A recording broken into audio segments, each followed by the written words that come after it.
Something wild is happening in Miami, and it's time we talk about it.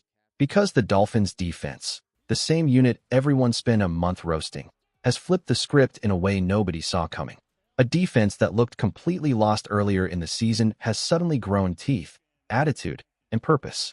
And now, they're playing real, tough, top-tier football. But before we go any deeper into this Dolphins surge, don't forget to subscribe to the channel, like the video, share it with your friends, and hit that bell icon so you never miss an update. Alright, now let's get back to it. The transformation is no accident. Defensive coordinator Anthony Weaver deserves real praise for tightening up the scheme, settling these young players down, and putting them in positions to win. Early in the year, Miami sat near the bottom of the league in almost every major defensive metric. They were giving up nearly 30 points per game and getting gashed through the air and on the ground. It felt like every snap was a coin toss, and most of those flips landed the wrong way.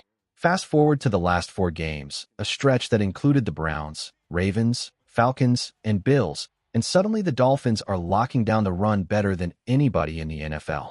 Nobody, and I mean nobody, predicted that outcome a month ago. Linebackers Jordyn Brooks and Tyrel Dodson have been flying around like their helmets are on fire. The rookies, Kenneth and Jordyn Phillips, look like they've aged 5 years in 4 weeks. And just look at the running backs Miami has shut down. Bijan Robinson, Derrick Henry, and James Cook. 3 absolute monsters. They made all of them look human. Robinson came in averaging 150 scrimmage yards. Miami held him to 48. Henry had one big late run, but outside of that, Miami smothered him.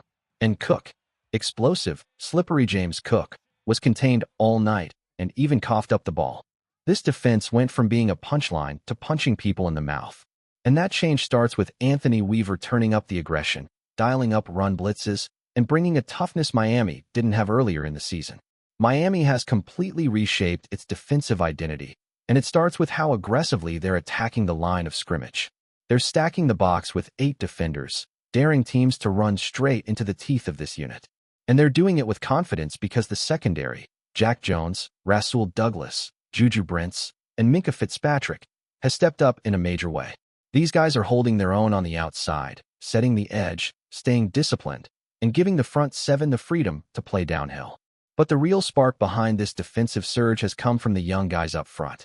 Miami's rookie defensive linemen have grown up fast, and their improvement is impossible to ignore.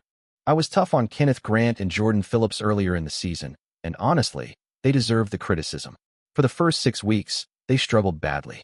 Grant, in particular, graded near the bottom of the league on Pro Football Focus. The tape matched the numbers. He wasn't winning reps, wasn't holding the point of attack, and wasn't impacting plays. Then everything changed. Miami shifted their tendencies, and the entire defense came alive. They're blitzing more, but not just to hit the quarterback. They're aggressively run blitzing, attacking gaps before they even form. They now own one of the highest blitz rates in the NFL, one of the highest heavy box rates, and their coverage strategy has been flipped on its head.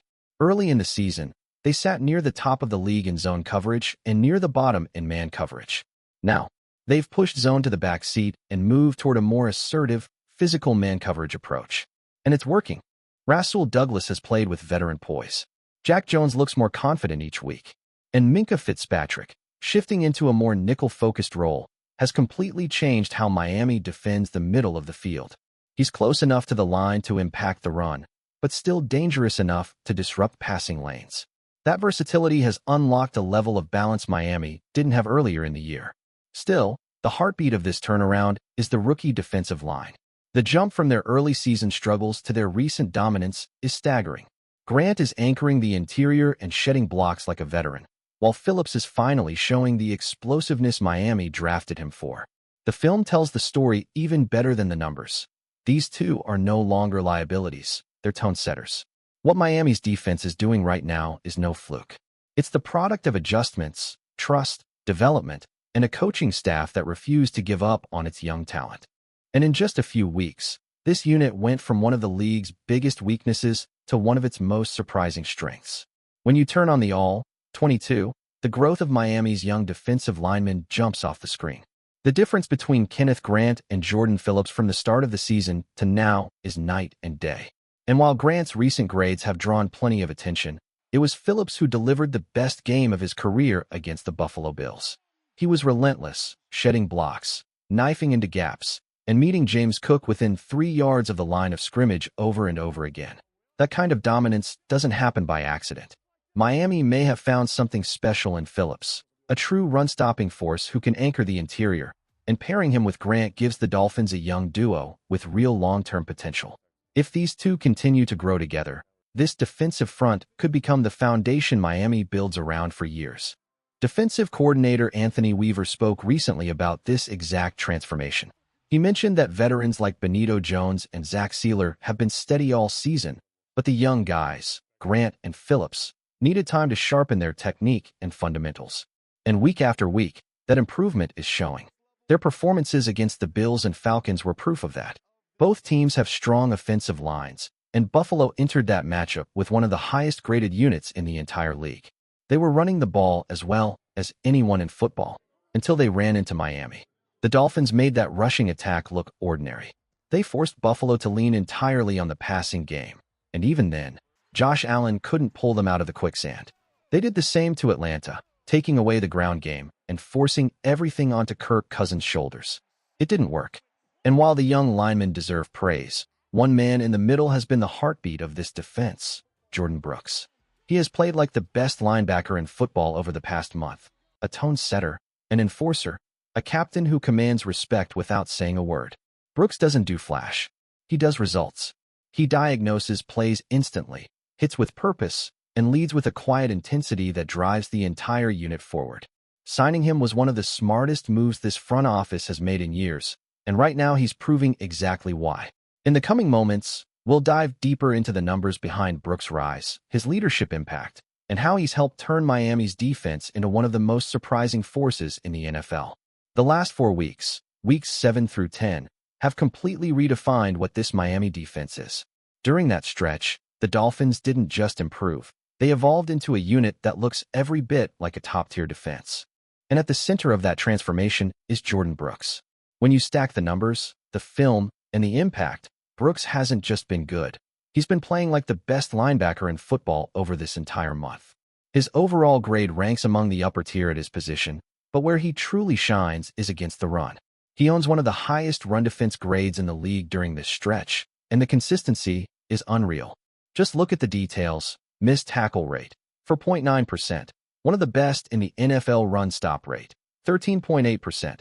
Nearly unmatched league-wide, only one linebacker has a better run-stop rate over this period. That's how dominant Brooks has been. But the numbers only tell half the story. The other half is leadership, the real kind. Leadership you don't fake. Leadership you don't talk into existence. Brooks isn't just saying Miami's defense needs to get better. He's living it. Every snap, every meeting, every moment in the locker room.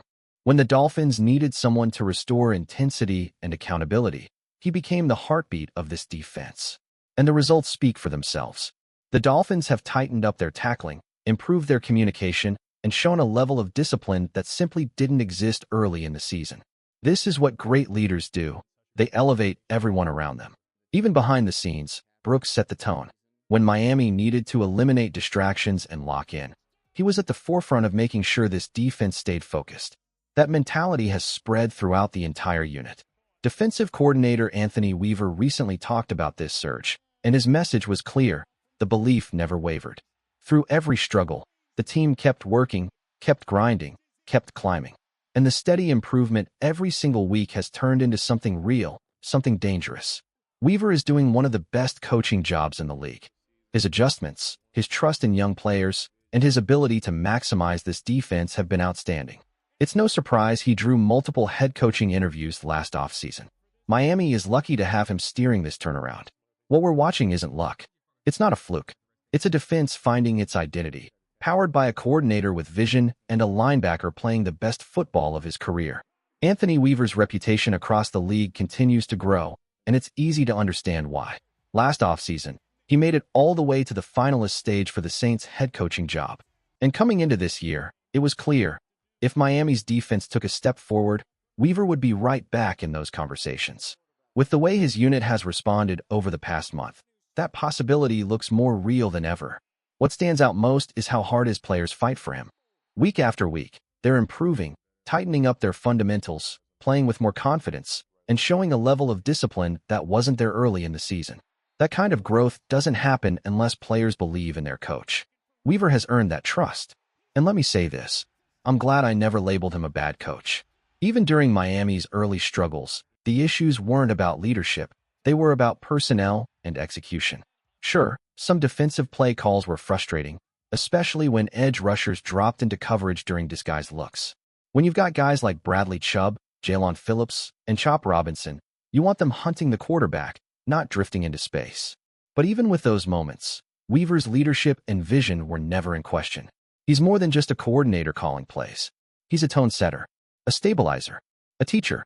The improvement over the last year and a half proves that he understands how to build a defense, how to adjust, and how to develop talent, especially young talent.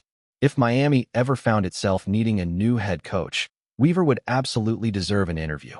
Whether he'd get the job is another story, but he's earned the right to be in those discussions. And one thing feels certain, at some point in his career, he will become an NFL head coach. Whether he becomes a great one, time will tell, but the trajectory is impossible to ignore. With that, this breakdown comes to a close. This Dolphins defense has rewritten its identity, and Anthony Weaver has been at the center of it. The growth, the grit, the transformation, it all points to a team that is finally finding its edge.